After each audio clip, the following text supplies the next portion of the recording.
तो जय हिंद प्यारे साथियों, कैसे हैं आप लोग। मैं अंकित कुमार आप सभी का स्वागत करता हूं आपके अपने यूट्यूब चैनल स्टडी विद अंकित में। तो कैसे हैं आप लोग।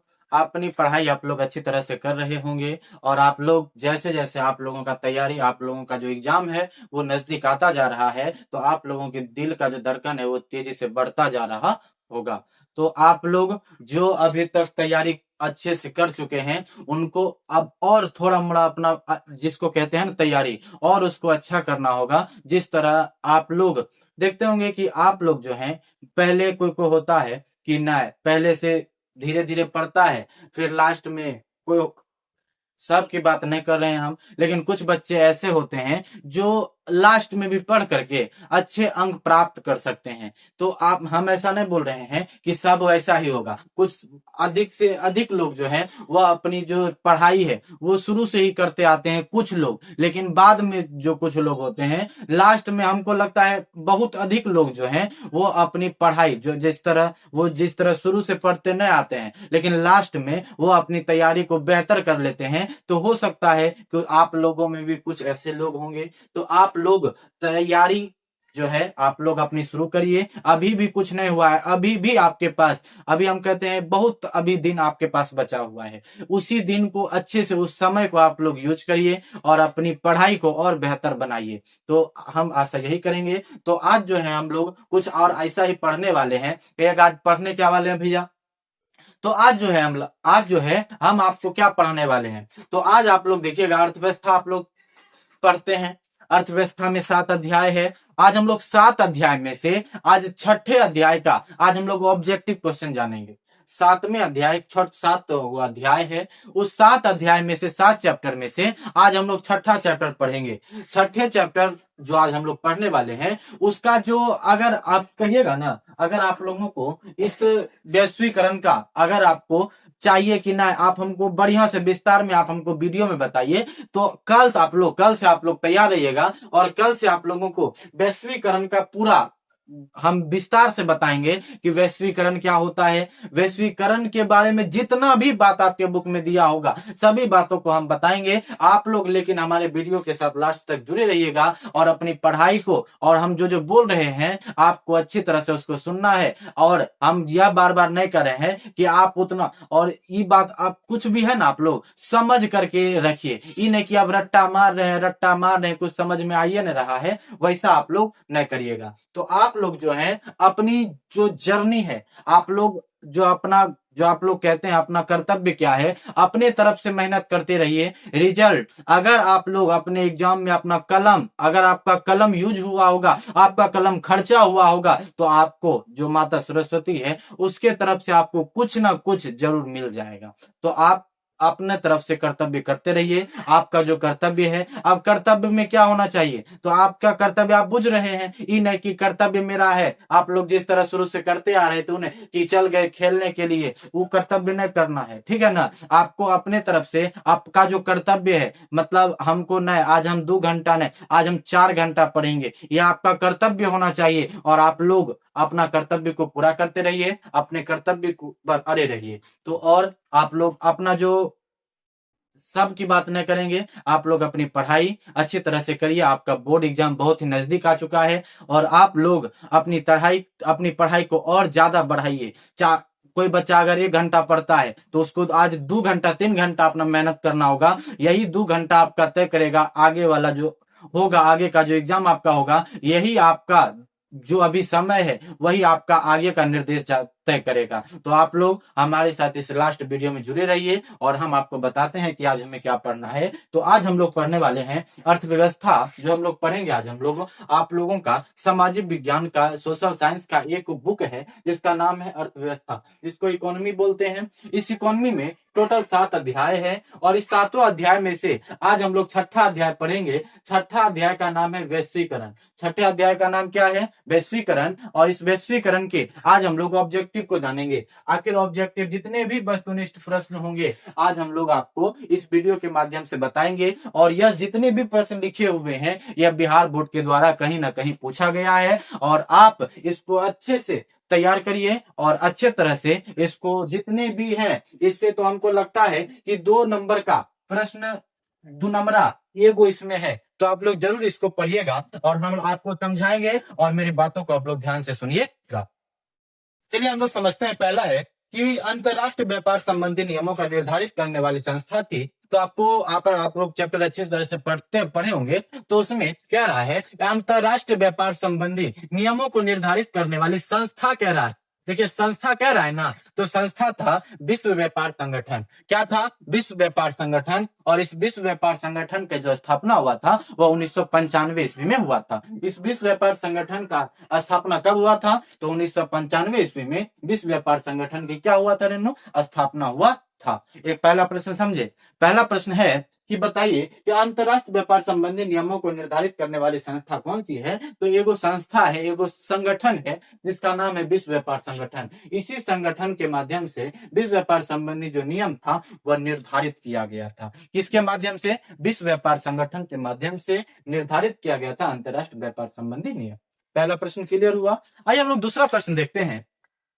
दूसरा है कि नई आर्थिक नीति में किसे सम्मिलित नहीं किया गया है? तो देखिए आप लोग अगर बढ़िया से पढ़े होंगे ना, तो नई आर्थिक नीति में 3 चीजों को शामिल किया गया है। एक वैश्वीकरण, एक उदारीकरण और एक निजीकरण। 3 चीजों को किया गया है। तो जिसमें से आपके बुक में जो आंसर है वो है नियंत्रित अर्थव्यवस्था। कौन है? नियंत्रित अर्थव्यवस्था। यह आपके बुक में इसी को सम्मिलित नहीं किया गया था और 3 चीजों को सम्मिलित किया गया था, एक उदारीकरण, एक वैश्वीकरण और एक निजीकरण। बात क्लियर है? दूसरा प्रश्न भी क्या हो गया हमारा? क्लियर हो गया। कह रहा है कि नई आर्थिक नीति में किसे सम्मिलित नहीं किया गया था? तो नियंत्रित अर्थव्यवस्था को शामिल नहीं किया गया था। बात क्लियर है? आइए आपसे तीसरा नंबर प्रश्न है कि टोयोटा और फोर्ड कैसा ब्रांड है?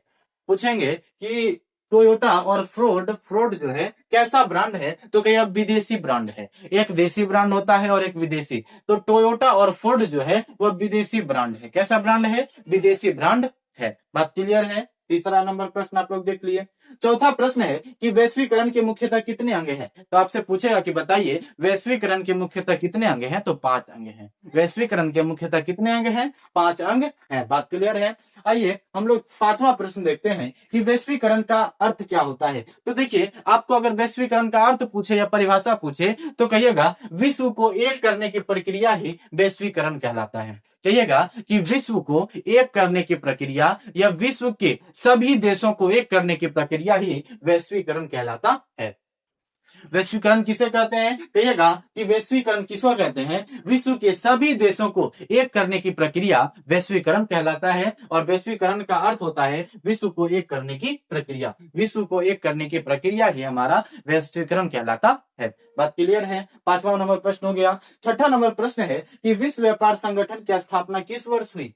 विश्व व्यापार संगठन की स्थापना आपको बताए थे शुरू में ही, कब हुआ था? 1995 में विश्व व्यापार संगठन का क्या हुआ था रेनू? स्थापना हुआ था। भी पूछेंगे वही कि बताओ विश्व व्यापार संगठन का स्थापना कब हुआ? तो 1995 में विश्व व्यापार संगठन का क्या हुआ था? स्थापना हुआ था। बात क्लियर है? आइए 7वां प्रश्न हम लोग देखते हैं कि विश्व व्यापार संगठन का मुख्यालय कहाँ है? विश्व व्यापार संगठन का मुख्यालय कहाँ है? तो जेनोवा में है। कहाँ है? जेनोवा में है। देखिए आपको यहां से प्रश्न पूछेगा कि 1 नंबर, आपको 2 नंबर में पूछ सकता है कि बताइए विश्व व्यापार संगठन के बारे में संक्षिप्त परिचय दीजिए या विश्व व्यापार संगठन के बारे में बताइए। तो 3 को अभी हम प्रश्न बताए आपको कि क्या क्या बताए। तो पहला आपको बताए विश्व व्यापार संगठन के बारे में कि विश्व व्यापार संगठन की स्थापना 1995 ईस्वी में हुआ और इसका मुख्यालय जेनोवा में है। इसका मुख्यालय कहाँ है? जेनोवा में है। और इसी विश्व व्यापार संगठन के माध्यम से अंतरराष्ट्रीय व्यापारी संबंधी नियमों का अंतरराष्ट्रीय व्यापार संबंधी नियमों को क्या किया गया था? निर्धारित करने वाली है एक संस्था है। इतनों को बात अगर लिखिएगा तो 2 नंबर आपको मिल जाएगा। बात क्लियर है? क्या आप 2 नंबर प्रश्न बताए कि विश्व व्यापार संगठन के बारे में बताइए। तो पहला विश्व व्यापार संगठन का जो स्थापना हुआ था वो 1995 ईस्वी में हुआ था और इसमें विश्व व्यापार संगठन का मुख्यालय जेनोवा में है और इसी संगठन के माध्यम से अंतरराष्ट्रीय व्यापार संबंधी नियमों को निर्धारित करने वाली यह एक संस्था भी है। इतना को बात लिख दीजिएगा तो आपको 2 नंबर मिल जाएगा।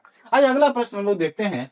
अगला प्रश्न है कि विश्व व्यापार संगठन का मुख्यालय कहाँ है? तो जेनोवा में है। कहाँ पर है लेनो? जेनोवा में। आज अगला प्रश्न हम लोग देखते हैं कि सरकार द्वारा लगाए गए अनावश्यक नियंत्रणों तथा प्रतिबंधों को हटाना ही निजीकरण कहलाता है। क्या कहलाता है रेनू? निजीकरण कहलाता है। देखिए क्या कह रहा है कि सरकार द्वारा लगाए गए अनावश्यक नियंत्रणों तथा प्रतिबंधों को हटाना ही क्या कहलाता है? निजीकरण कहलाता है। सरकार द्वारा लगाए गए प्रतिबंध, यही कह रहा है, सरकार द्वारा लगाए गए आवश्यक नियंत्रणों तथा प्रतिबंधों, मतलब सरकार जिन जिन चीजों पर अपना नियंत्रण करती है, ये उन परिवर्तन जो जिस जिस चीजों पर वह प्रतिबंध लगाया हुआ है उसी को हटाना ही हमारा क्या कहलाता है? निजीकरण कहलाता है।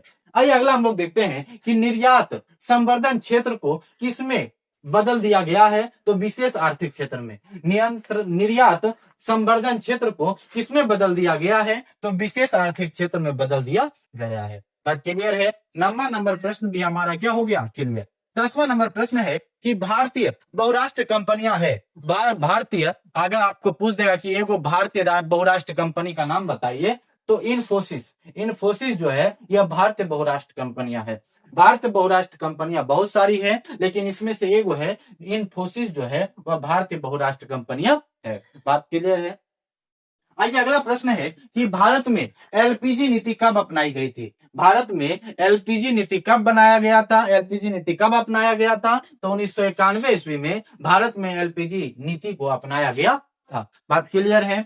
आइए अगला हम लोग देखते हैं कि बताइए कि वैश्वीकरण के निर्वाह प्रवाह कौन कौन से हैं? वैश्वीकरण के, अगर आप वैश्वीकरण को क्या बताते? विश्व को एक करने की प्रक्रिया। अगर देखिए कह रहा है कि विश्व वैश्वीकरण का निर्वाह प्रवाह कौन कौन सा है, तो देखिए वैश्वीकरण का निर्वाह प्रवाह 3 वो चीजों पर निर्भर करता है। या किस किस चीज पर? तो अगर आप किसी भी चीज को एक करना चाहते हैं या अगर कोई भी रोजगार करना चाहते हैं तो उसके लिए आपको 3 चीजों की आवश्यकता होगी। पहला, अगर कोई रोजगार कर रहे हैं तो उसके लिए आपको पैसा की आवश्यकता होगी, मतलब पूंजी की आवश्यकता होगी। बात क्लियर है? पहला पूंजी देख लिए। अगर पैसा है तो अगर काम नहीं करिएगा तो पैसा है, अगर उस पर किसी भी रोजगार में अगर आप पैसा लगाए हैं उस पर मेहनतें नहीं करिएगा तो क्या हुआ? आगे बढ़ेगा? नहीं बढ़ेगा। तो दूसरा श्रम, मेहनत। तीसरा है प्रौद्योगिकी। अगर देखिए अगर आप कोई चीज बना रहे हैं, अगर आप लोग कुछ ना कुछ दिमाग लगाते रहिएगा जिससे आपका विकास होते चले जाएगा, उसी को बोलते हैं प्रौद्योगिकी, टेक्नोलॉजी। की बोलते हैं? टेक्नोलॉजी। तो 3 चीजों की हमें क्या होती है? आवश्यकता होती है। वैश्वीकरण के निर्वाह प्रवाह कौन कौन से हैं? तो एगो पूंजी, एगो श्रम और एगो प्रौद्योगिकी। आइए अगला हम लोग देखते हैं कि बताइए कि विश्व व्यापार संगठन में कितने सदस्यों की संख्या थी? या विश्व व्यापार संगठन में कितने सदस्य थे? तो 164 सदस्य थे। किसमें? विश्व व्यापार संगठन में 164 सदस्य थे। तो इसमें और जोर से दिया विश्व व्यापार संगठन में, इसमें विश्व व्यापार संगठनों में, इस विश्व व्यापार संगठनों को, संगठन में सदस्यों की संख्या 164 थी। 13वां नंबर प्रश्न भी क्या हो गया? हमारा क्लियर हो गया। आइए अगला देखते हैं कि भारत सरकार ने नई आर्थिक नीति को कब अपनाया? विश्व व्यापार कह रहा है कि सरकार, भारत सरकार जो है वह नई आर्थिक नीति को कब अपनाया था रेनू? 1991 ईस्वी में अपनाया था। भारत सरकार ने नई आर्थिक नीति को 1991 ईस्वी में अपनाया था। आइए अगला देखते हैं, 15वां नंबर प्रश्न देखते हैं। 15वां नंबर प्रश्न है कि बहुराष्ट्र कंपनियों की अनोखी पद्धति को क्या कहते हैं? तो आउटसोर्सिंग कहते हैं। क्या कहते हैं रेनू? आउटसोर्सिंग कहते हैं, बाह्य स्रोती कहते हैं। क्या कहते हैं? आउटसोर्सिंग या बाह्य स्रोती कहते हैं। क्या कह रहा है कि बहुराष्ट्र कंपनियां की अनोखी पद्धति को क्या कहते हैं? तो आउटसोर्सिंग कहते हैं। क्या कहते हैं? आउटसोर्सिंग कहते हैं। यहां तक आप लोग जितने भी हमको लगा था या जितने भी प्रश्न है यह कहीं ना कहीं बिहार बोर्ड के द्वारा किसी न किसी वर्ष में पूछा गया प्रश्न है। तो आप लोग इस सभी ऑब्जेक्टिव्स को आप लोग तैयार कर लीजिएगा। तो यह जो आपको हम जितने भी ऑब्जेक्टिव बताए यह कहीं ना कहीं आपके बिहार बोर्ड के द्वारा पूछा गया प्रश्न है। तो यह यहाँ पर समाप्त होता है। अब हम लोग अपने कामों को यहाँ पूर्ण विराम देते हैं। अगर आपको वीडियो अच्छा लगा हो तो एक बार लाइक कर दीजिएगा, कमेंट कर दीजिएगा, सब्सक्राइब कर दीजिएगा। धन्यवाद।